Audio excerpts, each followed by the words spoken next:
Good morning. Oh, look at the state of me. I've literally just crawled out of the back of the car. I seem to remember making a comment not that long ago. If push came to shove, I'd have to move into my car. That isn't happening.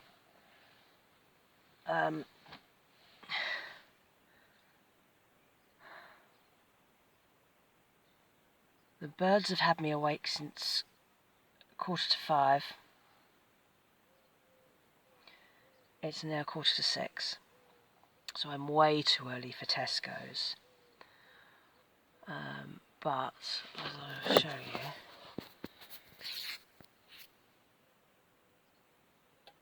I have to de-steam my windows first before I can go anywhere.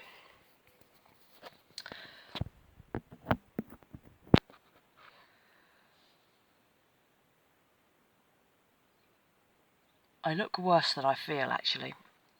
I'm not an early bird anyway, so that could be most of the problem. I don't remember getting any sleep, but I can't believe I've just laid there for 10 hours. But it wasn't comfortable. Not being able to stretch out didn't help.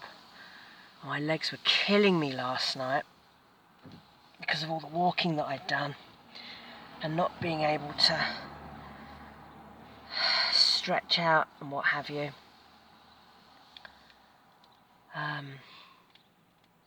Didn't help. But here I am. I'm looking at dawn in Annan, which is rather fabulous. So I'm going to get the engine going, de-steam the windows. I'm actually thinking about driving back to Browhouses and doing breakfast looking out over the Solway rather than sitting on a lay-by. So I might give that a go. See you in a bit. I'm back at Browhouses. And I'm glad I came back here. It's really quiet. I don't know if any of the locals are up yet. I'm sure they are. It's 6:30. The tide is in. And it's moving pretty fast. So I'm sat here in the warm, just waiting for my kettle to boil so I can have my morning coffee. It's nearly there. Got my binoculars and I'm just watching the bird life doing its thing in the morning. Although the tide is in, there's a mud flat halfway across. So I don't know if the tide's actually going out. It may be. And on that mud flat, if you use the binoculars, there's loads of birds on there. There's loads of shell ducks, oyster catchers, there's a cormorant on there. And it's lovely to be able to sit in here with my binoculars. Where are they? There they are. Binoculars that belonged to my granddad.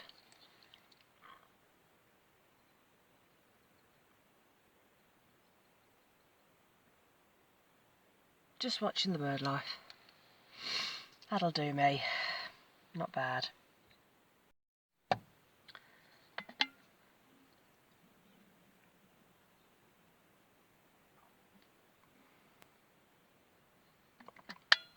So I'm going to fill you in on what happened to my great-great-great-grandmother after she was born here at Tordaf, here on the banks of the Solway Firth. I don't know all the details, but I was told that she fell in love with her father's groom and they eloped. What I do know is that in 1826 they get married and they are living down in Cumberland. So they've left this place. And I don't think they ever go back. And they subsequently have a bunch of children. Her husband, whose name was Simon, came from Dublin originally. So I don't know how he ended up here in the middle of nowhere.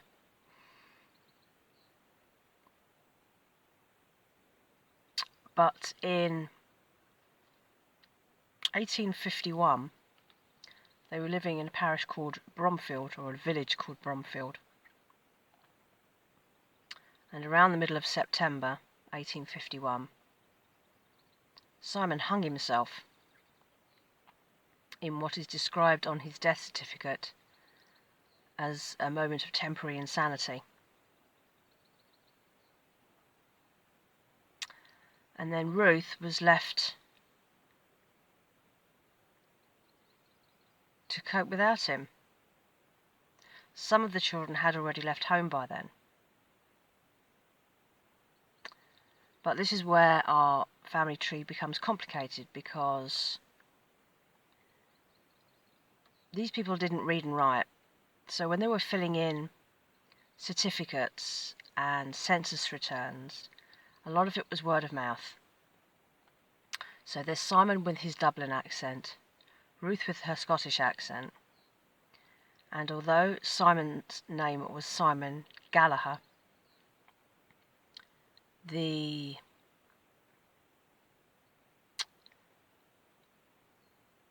pronunciation and the spelling change continuously throughout the records. So I've found one instance of them being Gallagher. Then there's Gallower, Gollifer with an F, Gollifer with a PH, Gollower, Gulliver, all sorts of variations.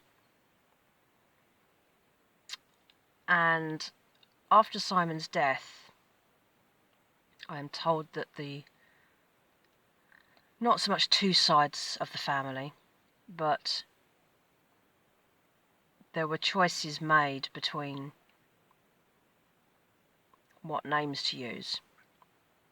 And one of the other variations that had started, I presume had started to crop up, was Oliver. And so some of the family stayed as Gullivers, which was also continuously corrupted to Gollifer, Gullifer, and all the strange variations. And the other side became Olivers. And that's the side that I'm descended from, is the Oliver side.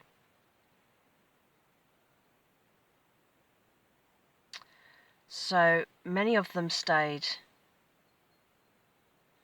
In fact, none of the children really stayed in the area. One ended up in Preston, down towards Manchester. One daughter, who had all four of her children out of wedlock, I don't know what happened to her. Another two daughters went into service, and one of them had her children out of wedlock as well.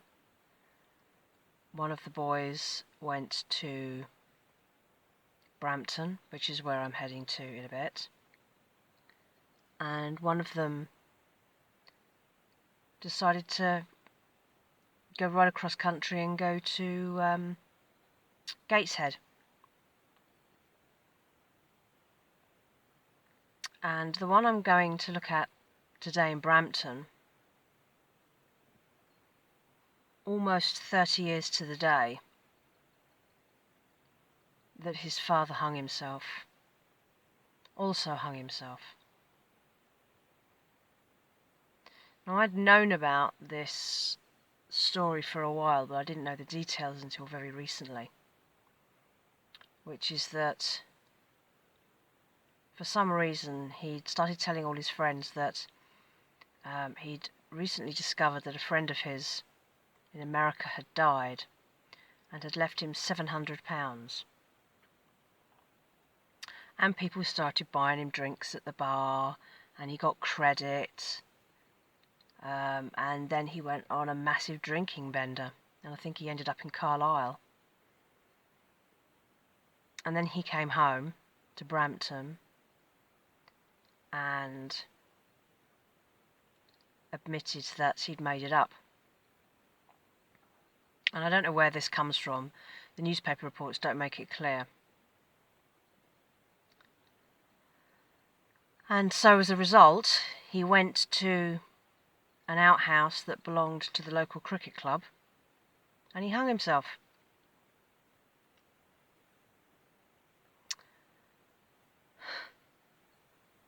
So that's the jolly note on which I go to Brampton today, is just to have a look round. And I know that a lot of them did stay in the town, and some of Ruth's grandchildren also ended up in Brampton. So I'm hoping that there might be something in one of the churchyards. There are 3 churchyards in Brampton. I'm going to go to the main one first, in the centre of town. There's one that's very old, which I think is going to be too old for when our family moved there. And then there's another one which I shall see if I can check out. I have a feeling that it's not going to take me that long to get round Brampton, and that instead of staying overnight tonight as well, I'm going to go home today. But I'll see how I get on. The weather has taken a turn. We had a lovely sunrise this morning. It was beautiful. And now it's just started to take a turn. The weather report says that it won't rain in Brampton until 3 o'clock this afternoon. So I'm hoping that it'll at least stay dry, if not warm. It's definitely not warm like it was yesterday. But it's now what time? Almost 7 o'clock. The tide is receding on the Solway fast. I am just finishing my coffee. And then I'm going to head over towards Brampton and have a little explore, see what I can find.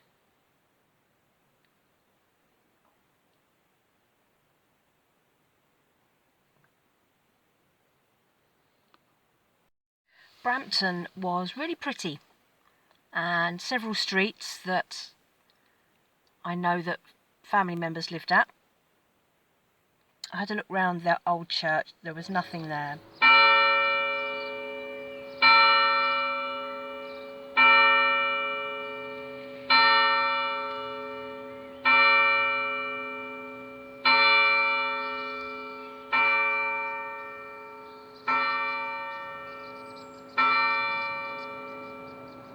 But that church is quite old.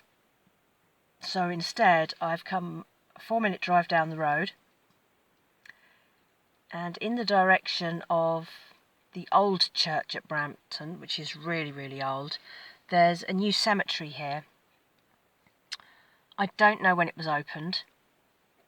It looks relatively modern, but it's worth a look anyway, because I know there were people that stayed here into the 30s, the 1930s, so it's worth having a little look round, just seeing if I recognise any names. Never know.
That last cemetery, oh, graveyard, really interesting, really old.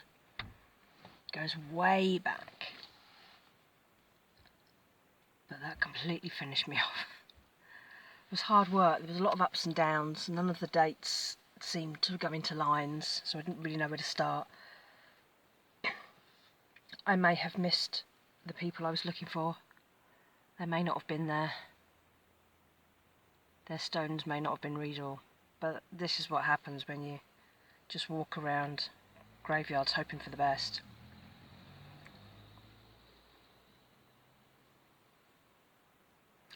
So nothing in these last two particularly, which is irritating. But never mind, we had a good day yesterday. I'm just having a cup of tea and something to eat, and then I'm going to head home because it's lunchtime. And I'm so tired. I've had enough.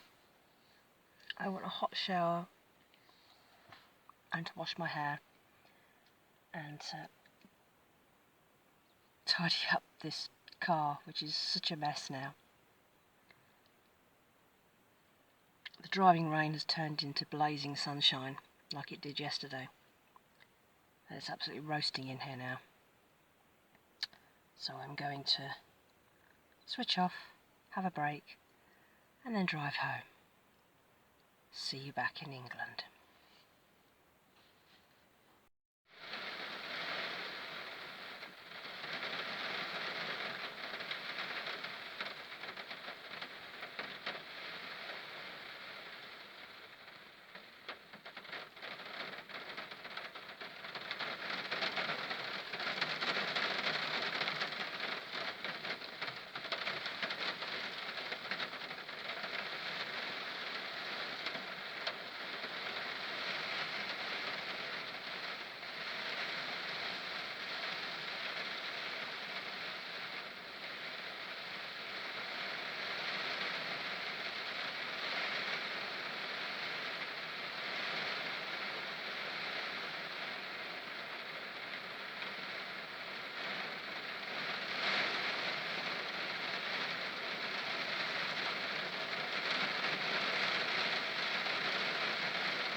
So here we are, I'm back from my trip.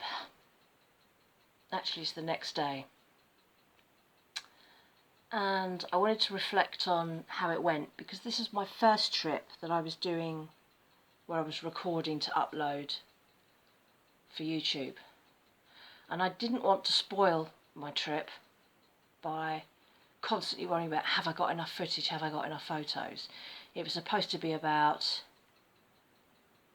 just going and enjoying the space, the nature, doing the research that I wanted to do. And I feel like I lost some of that because I was doing quite a lot of recording. But whether that reflects in the results, I don't know.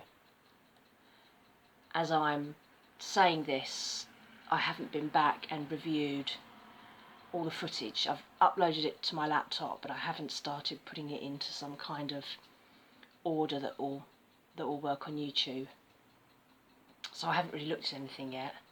I'm hoping to get a couple of uploads out of it, so day 1, day 2. But I wanted to think about a few practicalities of what I've done as well. This car camping trip was car camping Mark II, because I had some problems with the first trip, which was the sleeping arrangements. And well, it's the day after my trip and I'm still recovering. I don't think I got any sleep on this trip. And I went to bed really early last night and I feel like a truck's run over me. And some of that, I mean most of that is probably simply that I didn't really get any sleep because of the sleeping arrangements, and I was trying not to drink too much because toilet stops are a problem, especially when you're a girl. So I think I was quite dehydrated. When I started driving home Yesterday I was quite tired, and about 2.5 hours on the road of motorway driving, and by the time I got back I had a splitting headache which really knocked me out, and I was in bed by 9:30. But I still feel, and I've pulled all the muscles in my legs from climbing over those rocky beaches, and in that last graveyard it was like knee-high nettles, and I've got bruises and scratches all over me, and that's fine, I don't mind that, I can cope with that, but it definitely makes me feel like I'm getting old, because it takes me longer to recover from these things, and the headaches I get now I find much more difficult to shift than I used to.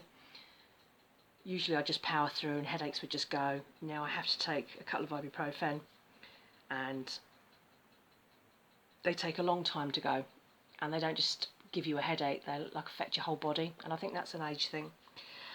So the sleeping arrangements didn't work out. There's just not enough space. I have to be able to stretch out. I got a lot of pain in my legs during the night because I'd done a lot of that heavy walking, and because I couldn't stretch out in the back of the car, so I couldn't relax any of those muscles. So that was really hard. So I don't think I did actually sleep. I must have drifted off a few times. I can't imagine I didn't. But the sleeping up in Annan on that residential road was fine. When it got to about midnight, I mean, it's quite a busy road because it's the main route into and through Annan. But when it got to midnight, that petrol station that was over the road closed at about, I think probably around 10, half 10, I didn't check the time. And that stopped a lot of through traffic because there were a lot of people coming and filling up their cars.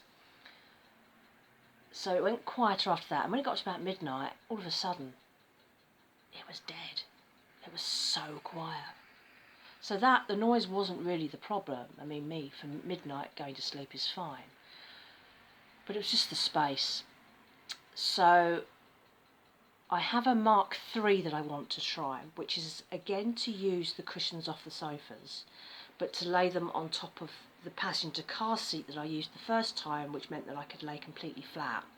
It was uncomfortable because it was very narrow, and because it was a combination of the gradient of the seat and things like the seat belt clip kept digging in the side of my leg because it's quite narrow.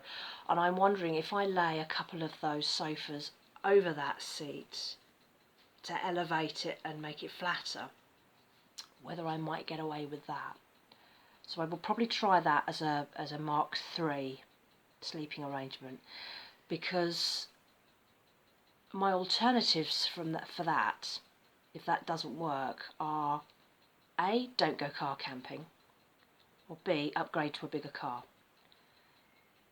When I first started doing these trips, these research trips, I managed to get really cheap hotel room, and I was up there for 2 nights, and I found a really cheap travel lodge at Todd Hills, which is just on the border before you go over to Gretna, and it was £23 a night. But I don't think you can get hotels like that anymore, and £23 a night is still £46, and that's £46 I don't have. So I managed to do my trip, this trip I've just done, on that 1 tank of petrol. I've still got a quarter of a tank left in the car, so I only spent £24.46 on petrol and nothing else. That's a budget trip. But I don't want to have to spend on rooms. Now, if I want to do more research in the future, there are other things I want to go and do, but they're further afield. So A, the petrol's going to go up, but equally, I will have to do more than 1 night. I came back yesterday, A, because I had done everything that I needed to, and I was just going to be hanging around for the sake of it, but B, I couldn't do another night of no sleep, because that sleeping arrangement wasn't going to change overnight. Some things worked really well. The little blackouts that I made for my rear passenger windows worked really well. The rest of it worked really well. I didn't cause any problems. No one knew I was there. But the sleeping arrangement is tricky. as for the recording, I don't want to go mad and do tons of recording when I do these, because it takes away the whole point of the trip. If I'm spending more time with my phone in my hand than looking around at things and what have you, then it kind of ruins it. And I'm not one of those people that likes to put a phone in a selfie stick and walk around and talk to it everywhere I go. I feel like a bit of an idiot. I haven't quite got to that stage of, you know, recording to camera in the street with people around. It feels a bit gratuitous, but anyway, wasn't necessary either. I've recorded a lot of footage and I'll just do some voice overlay where necessary for it. I mean, the whole trip is very research focused. There's no pub crawls, there's no restaurants, there's no cafes, there's no chatting to lots of people. It's me walking on beaches and going to graveyards. That is pretty much what it's about. So you're gonna have to put up with that. It's a history genealogy tour, and for that purpose it did exactly what it was supposed to, and I've done it like that before. I mean, obviously I would record more of these if I was going on them, but they would be more of the same thing. I'm not going on these trips so that I can just go and wander around towns and look in windows and stuff. You know, I don't have spending power, so I'm not going so that I can look at lots of going to restaurants and pubs and stuff like that, and I wouldn't drink anyway, because you can't be... It's illegal to sleep in your car if you've had a drink, apparently. If you're just sleeping in your car because you're tired, that's one thing. But if you're sleeping in your car because you're too drunk to drive or you're under another influence, it's illegal, and you can be done for that, even if you're sleeping on the back seat and the keys are not in the ignition. That apparently is still illegal. It's a very fine line. Scotland has slightly different rules on wild camping and car camping. You're allowed to sleep in lay-bys, and there are loads of lay-bys in Scotland. Oh my god, they're roads. That A75, which was the main route that took you and would bypass Easteriggs, so you'd go from Gretna and you could go all the way to Annan on the A75. Loads of lay-bys, loads of parking. I could have stopped anywhere along there if I'd had trouble in Annan, and it would have been fine. And it wasn't until I was driving those roads that I realised they were even there. I hadn't even really seen them because I wasn't interested in the A75. I was looking at the small roads through the towns, which was kind of where I was aiming for. So it's not until you actually get to the place and you start driving around that you see it in a different way. And I found all sorts of places that I hadn't seen on the maps, because you need to go to places.